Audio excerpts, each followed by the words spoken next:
Well, good morning. I stand before you today with one unmistakable message about Operation Epic Fury. America is winning, decisively, devastatingly, and without mercy. Under the direct command of President Trump, the War Department unleashed this operation early Saturday morning, just 4 days ago, which means we need to remember two things. First, we are only 4 days into this. Metrics are shifting, dust is settling, and more forces are arriving. It's very early. And as President Trump has said, we will take all the time we need to make sure that we succeed. Second, we are only 4 days into this. And the results have been incredible. Historic, really. Only the United States of America could lead this. Only us. But when you add the Israeli Defense Forces, a devastatingly capable force, the combination is sheer destruction for our radical Islamist Iranian adversaries. They are toast, and they know it. Or at least, soon enough, they will know it. And we have only just begun to hunt, dismantle, demoralize, destroy, and defeat their capabilities. Just 4 days in. Starting last night and to be completed in a few days, in under a week, the two most powerful air forces in the world will have complete control of Iranian skies, uncontested airspace. I hope all the folks watching understand what uncontested airspace and complete control means.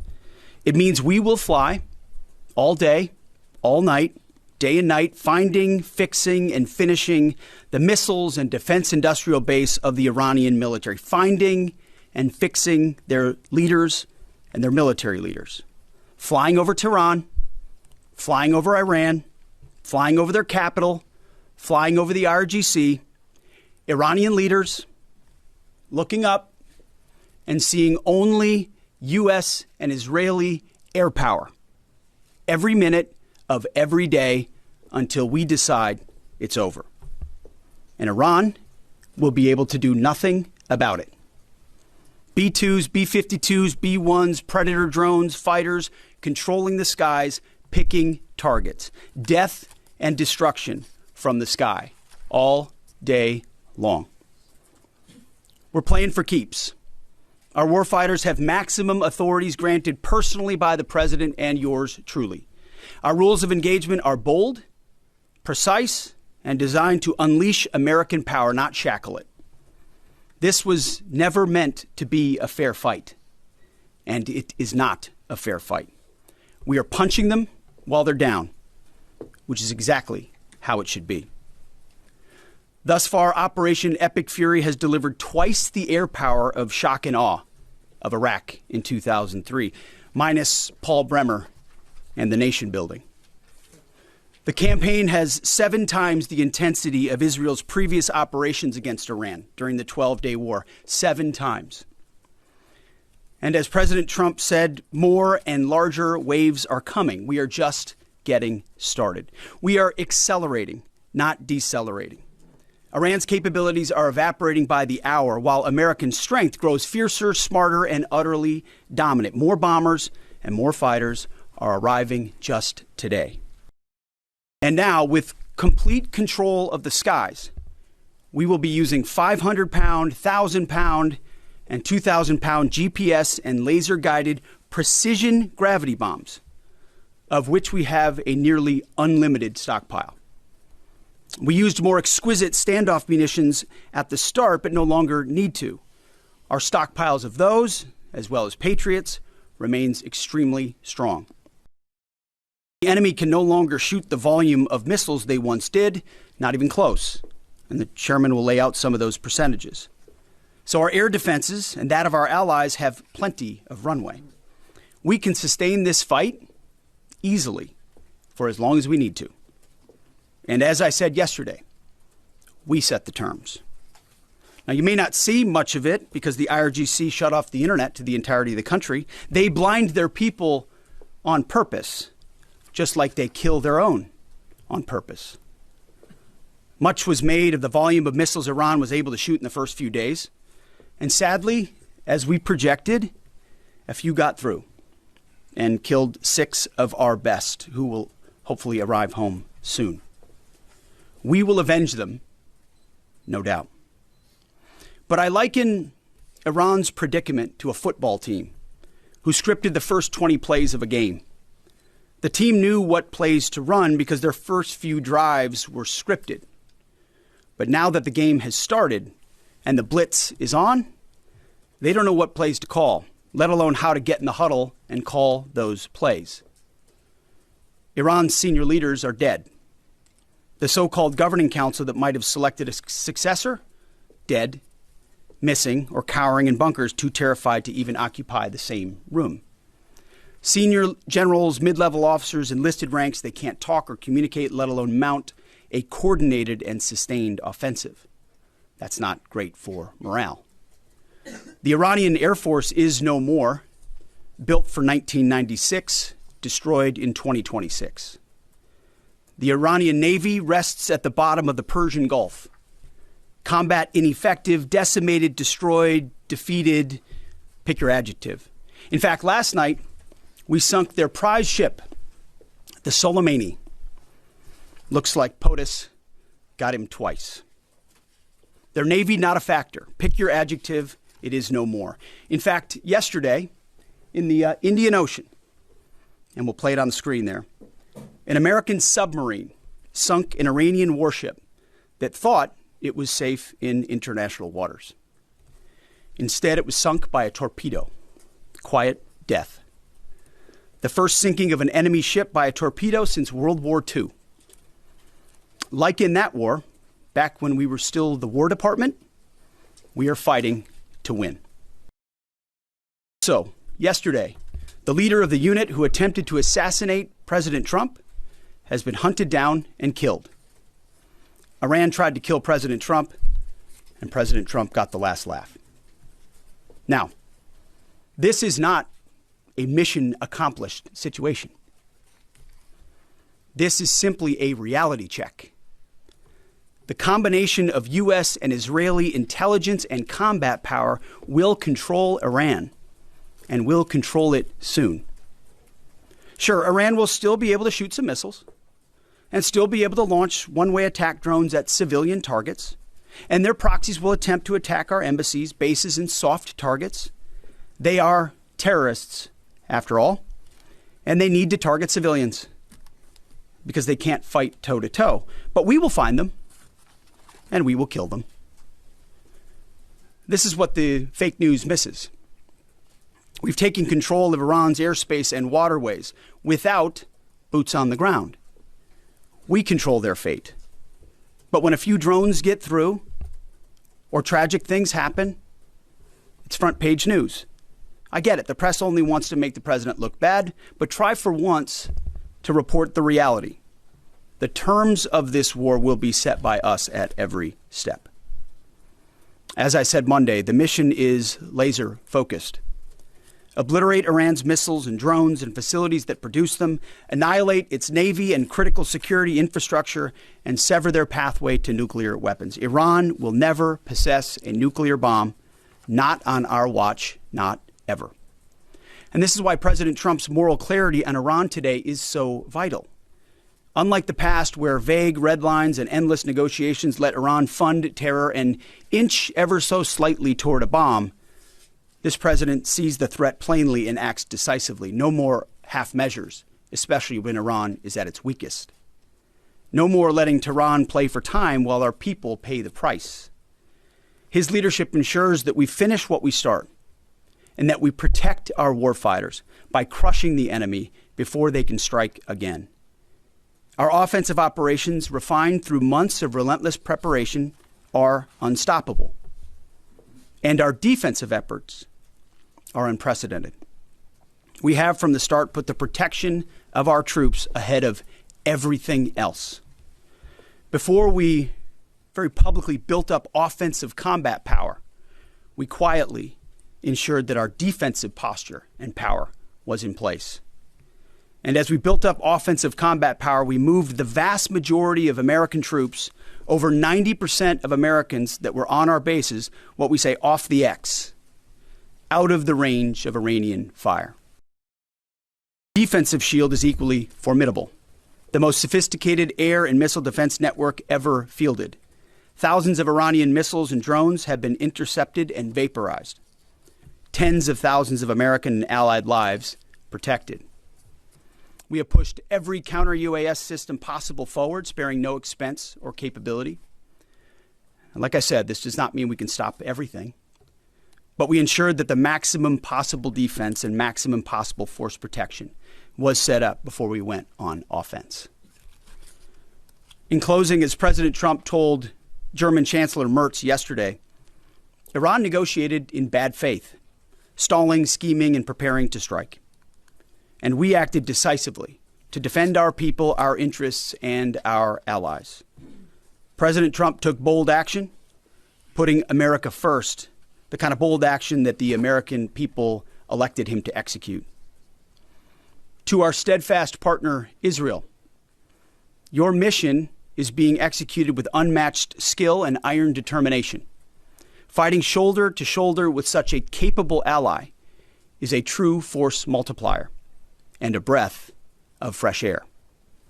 We salute your courage and your contribution. 4 days in, we have only just begun to fight. America fights to win, and in Operation Epic Fury, we are. May God's providence cover and protect our troops always. And with that, I turn it over to the chairman. Thank you, Mr. Secretary, and good morning, everyone. Thank you for being here. I'm here today to provide the American people and those of you in this room an update on Operation Epic Fury. First, it's with profound sadness and gratitude that I share the names of 4 of our 6 fallen heroes, all from the 103rd Sustainment Command, U.S. Army Reserves out of Des Moines, Iowa. Captain Cody Cork, Sergeant First Class Noah Tegens, Sergeant First Class Nicole Amore, and Sergeant Declan Cody. To the families of our fallen, we grieve with you today, and we look forward to welcoming your family members home at Dover in the coming days. Out of respect for the other families, we'll withhold the release of their names until next of kin notification is complete. And either myself or Admiral Cooper will release those names as soon as we can ensure that all of those families have been properly notified. To our Gold Star families, to our wounded warriors and their loved ones, we will never forget your sacrifice. Our nation stands with you, and we are eternally grateful for your courage, your resiliency, your devotion to this mission and to our nation. Secretary said we're 4 days in, 103 hours into this campaign. The operation was again launched with clear military objectives designed to dismantle Iran's ability to project power outside of its borders, both today and in the future. First, we are targeting and eliminating Iran's ballistic missile systems to prevent them from threatening the U.S. Forces, partners, and interests in the region. Second, we are destroying the Iranian Navy, degrading its capacity, capability, and ability to conduct operations, not just in the Central Command AOR, but as the Secretary showed in the video, around the world. Third, we're ensuring Iran cannot rapidly rebuild or reconstitute its combat capability or combat power, and those phases will begin as the campaign continues.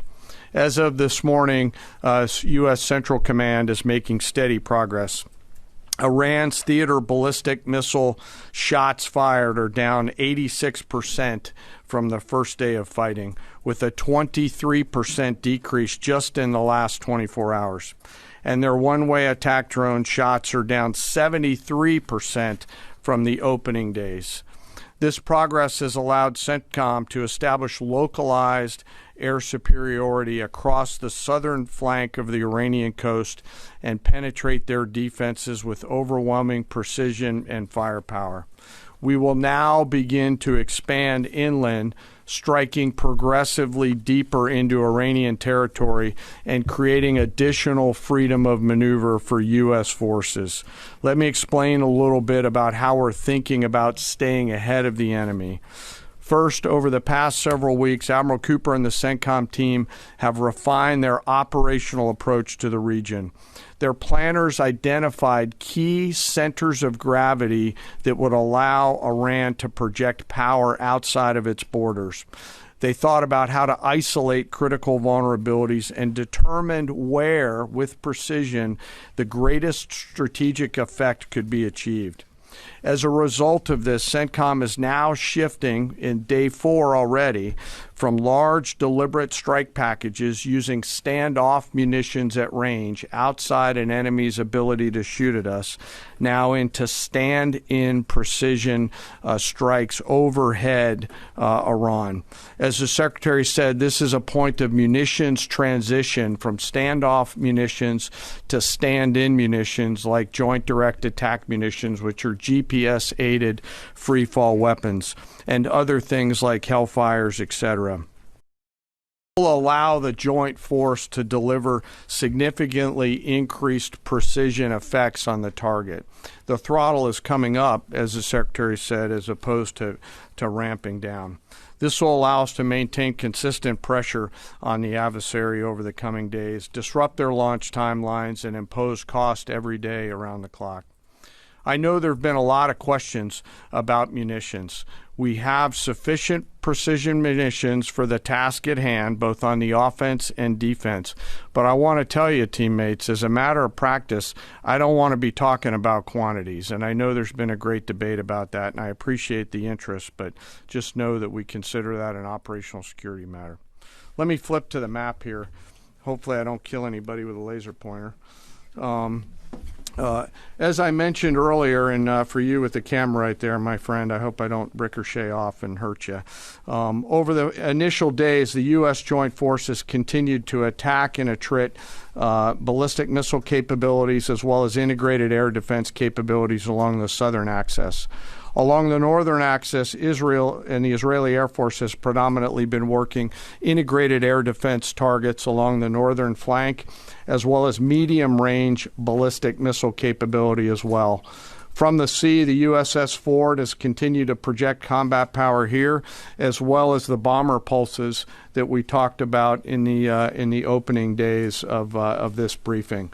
Along the southern axis, the USS Abraham Lincoln Strike Group has continued to provide pressure from the sea along the southeastern side of the coast and has been attriting naval capability all along the strait and up into the Arabian Gulf at a size and scale sufficiently to address the targets required. To date, we've hit over 2,000 targets, as Admiral Cooper said in his video last night. We've destroyed more than 20 Iranian naval vessels, including, in addition to the frigate outside of the area, one submarine, and effectively neutralized at this point in time Iran's major naval presence in theater out there. As the Secretary showed the video, for the first time since 1945, a United States Navy fast attack submarine has sunk an enemy combatant ship using a single Mark 48 torpedo to achieve immediate effect, sending the warship to the bottom of the sea. I want to remind everybody that this is an incredible demonstration of America's global reach. To hunt, find, and kill an out-of-area deployer is something that only the United States can do at this type of scale.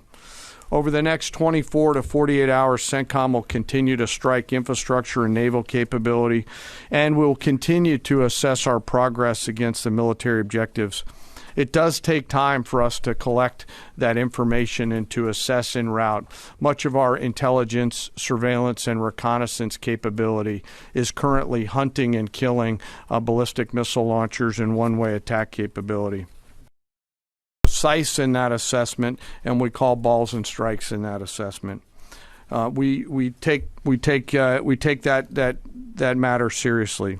Iran, on the other hand, has been indiscriminate and more imprecise in their attacks. They fired more than 500 ballistic missiles and more than 2,000 drones, striking innocent civilian targets throughout the region. Our partners are answering the call to defend themselves right alongside us. Jordan, Bahrain, Saudi Arabia, the UAE, Qatar, and Kuwait are all defending their people with their own combat capability, with precision and restraint. Jordanian air defense crews recently intercepted a cluster of Iranian one-way attack drones headed to Amman. Bahrain's air defense forces shot down an inbound drone approaching Manama's maritime infrastructure, protecting both their population and critical shipping lanes. Saudi Patriot batteries stopped a salvo of ballistic missiles aimed at energy facilities near Dhahran. The UAE neutralized multiple drones targeting Abu Dhabi's industrial zone, demonstrating speed and precision. And Qatari fighters for the first time have shot down 2 Iranian bombers that were en route to their location. Together, these nations are helping to defend themselves and project power as required against the enemy. We're 100 hours in. It's still very early, as the Secretary said, but the balance is shifting. We've always got to remember that these operations are complex, dangerous, and far from over. Our soldiers, sailors, airmen, Marines, Guardians, and Coast Guardsmen remain in harm's way, and we must be clear-eyed that the risk is still high. This is combat. Let us never forget this. As we continue, I ask that we hold all of our deployed teammates in our thoughts, those standing the watch, flying the sorties, sustaining the fight, and carrying our nation's burden. And I'll stop where I started, and that's remembering our 6 fallen who will return home as soon as possible. I remain humbled, grateful, inspired by every day the valor and professionalism of our joint force. They are quiet professionals through and through, out there doing America's work through the day and through the darkness. And with that, I'll take your questions along with the Secretary. Go ahead. What do you assess the enemy's control and command status is right now? And can you broadly describe our decisive point in this operation? Well, I won't describe the decisive point in the operation because that would tell the bad guys what it was. That's a good question, though. I appreciate the question. They're C2 structures in a bad way. Admiral Cooper's been continuing to pressure C2 at the IRGC C2 and other military elements, and will continue to do so. Thank you for the question. Thank you, Secretary Hegseth. Mary Margaret with the Daily Wire. Couple questions for you and then one for General Caine. Can you tell us more about how we took out the leader who was the leader of the group that was trying to assassinate President Trump? And then Turkey's defense ministry says NATO air defense systems intercepted an Iranian ballistic missile headed towards Turkish airspace. Could this trigger NATO's Article 5, and was it the U.S. who shot it down? On the first question, we've known for a long time that Iran had intentions on trying to kill President Trump and or other U.S. Officials. And while that was not the focus of the effort by any stretch of the imagination, in fact, never raised by the president or anybody else, I ensured and others ensured that those who were responsible for that were eventually part of the target list. It wasn't the beginning of the effort. We were focused on missiles and launchers, and that's the focus. But ultimately, if we had the opportunity to get at those who are trying to get at Americans specifically, we would. And so we eventually had the opportunity to do that from the air. And then on the matter with Turkey, I'll have to get back to you on exactly what the intercept looked like at that. We're aware of that particular engagement, although no sense that it would trigger anything like Article 5. No. Tie right there. You got a tie on. Yeah. Thank you. Come back with the BBC. Can you give us an update on what the administration knows, what you know now about the reported strike on a girls' school in southern Iran on Saturday? All I can say is that we're investigating that. We, of course, never target civilian targets, but we're taking a look and investigating that. Red tie in front. Just on the basis that with the information you would have, your reconnaissance abilities, ability to gather information, I mean, it's several days on now. So is there any clarity on whose munition this was? We're investigating it. Thank you. Secretary, so there are reports that the administration is considering arming Iranian Kurdish groups. So could you please clarify that whether any such plan has been authorized and whether Congress or regional partners has been notified and consulted? All I would say is none of our objectives are premised on the support or the arming of any particular force. So what other entities may be doing, we're aware of, but our objectives aren't centered on that. Green, right there. Thank you, Mr. Secretary. Mike Lynn, Washington Times. Can you talk a little bit about the deconfliction process that's going on? You have two parallel operations, Epic Fury and Roaring Lion. How are you making sure they're not interfering with each other? Sure, I'm happy to take that. Thank you for the question. We have liaison officers on both sides. There are U.S. CENTCOM teammates out in Israel, and there are Israeli Defense Force teammates at the relevant command and control nodes within the U.S. CENTCOM enterprise. Routinely, Admiral Cooper is talking to the IDF Chief of Defense, and I will occasionally speak to him through the arc of this. I've spoken to him a few times already. That allows us to coordinate, integrate, and synchronize activities while maintaining separate efforts. And when I said a breath of fresh air, I really meant it. Usually it's us with ancillary benefits from allies who are maybe willing but not as capable. When you have both the will and the capability of an ally that can really bring things to bear, we take certain targets, they take certain targets, and when you coordinate it, it has incredible effects. Right here.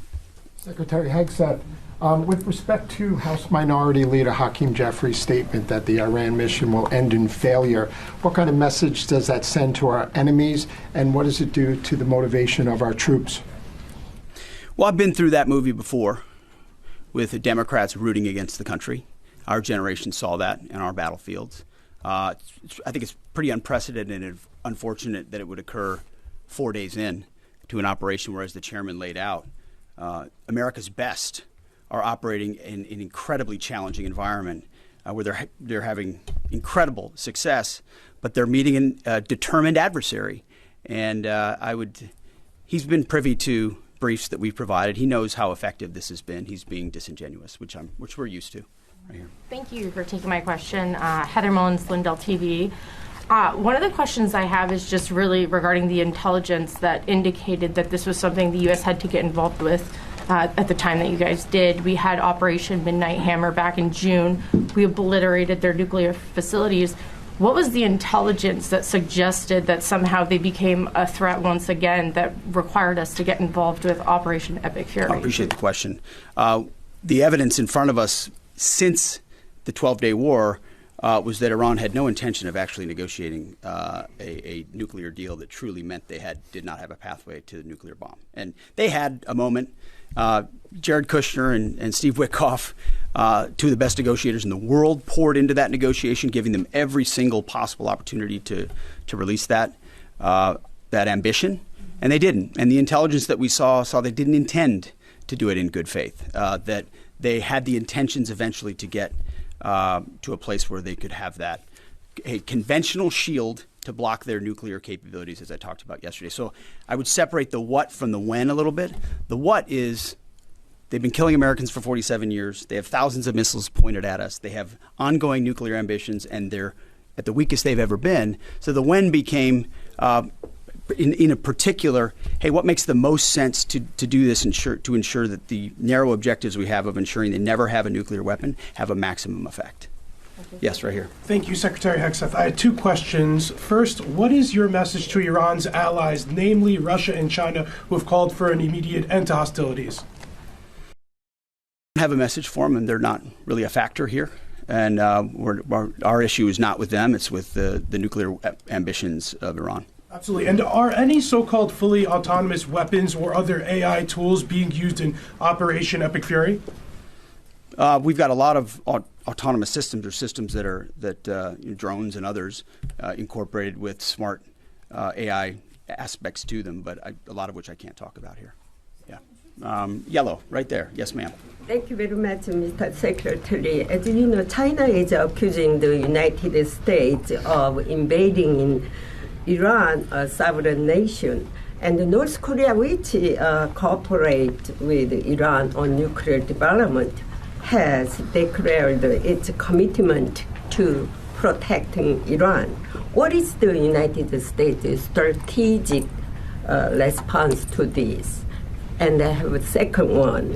How many allies join with the United States to fighting against Iran? Do you have any numbers? Well, I think what you're seeing right now is a response in the region to the belligerence of Iran and the willingness of them to target civilian airports, civilian hotels, civilian locations, civilian oil infrastructure of their Gulf neighbors who would have preferred not to be in conflict, didn't want to, but now realize that this is something that has to be dealt with. So whether it's UAE or Qatar or Bahrain or Kuwait or Saudi, on different levels, they're reaching out to us, whether they're going on offense, which they are, whether they're giving us additional access, basing, and overflight. We're working very closely and collaborating with them. Also on air defenses. The air defense capabilities of those countries are significant, and when combined with ours and we coordinate, it brings simplicity to the shot doctrine, so we make sure we're using less munitions but being more effective with what we shoot at. And as it pertains to other countries, I'll sort of give the same question. They don't really bear on the case of Iran. We're going to deal with Iran's nuclear ambitions, and that'll send plenty of signals in the process. Right there. Purple. Are you going to help get Americans out of the region? Is the military going to help? Secretary. I have two questions. One question for you and the other question for Mr. Chairman. You ruled out that you are not engaging with the Kurdish forces, Iranian Kurdish forces, to incursion from the Kurdistan region to Iran. But now and today, Iranian said that under threatening the Kurdistan region, they said clearly if there is any incursion from the Kurdistan region, they will attack all the Kurdistan region and go war with the Kurdistan region. What's your comment on that? And a question for Mr. Chairman, given comments that the U.S. forces might be deployed if necessary, under what specific conditions would you determine that deploying U.S. boots on the ground is necessary, and how would such a decision support and advance your stated strategic goals? Well, I'm not going to comment on U.S. boots on the ground. I think that's a question for policymakers, and I don't make policy. I execute policy. I will say on the question in the back corner about helping Americans get out, first, it's a great opportunity to encourage everybody in the region to go to the State Department and register. Secretary Rubio's been trying to get that word out, and I'd ask you to help us with that, to have folks register. We've also opened up space available seats as C-17s and other airplanes come in to try to help folks get out. But that's really a State Department matter. But to answer your question, that's what we've been doing. Absolutely. Last question right here. Secretary Hegseth, thank you. Reagan Reese with the Daily Caller. You touched on this in your opening remarks, but I'm hoping you could expand on it a bit. It's been reported that Iran might be trying to outlast our ability to intercept their missiles. It sounds like you guys are saying they don't have the ability to do so. Is that the case? Can they outlast us in their ability to do that? Iran cannot outlast us. We're going to ensure through violence of action and our offensive capabilities and our defensive capabilities, as I said, that we set the tone and the tempo of this fight. That's why stories and speculation about different things that try to make it look like we're limited in what we can do. The only limits we have in this is President Trump's desire to achieve specific effects on behalf of the American people. And that's why we don't talk about, you can say 4 weeks, but it could be 6, it could be 8, it could be 3. Ultimately, we set the pace and the tempo. The enemy is off balance, and we're going to keep them off balance.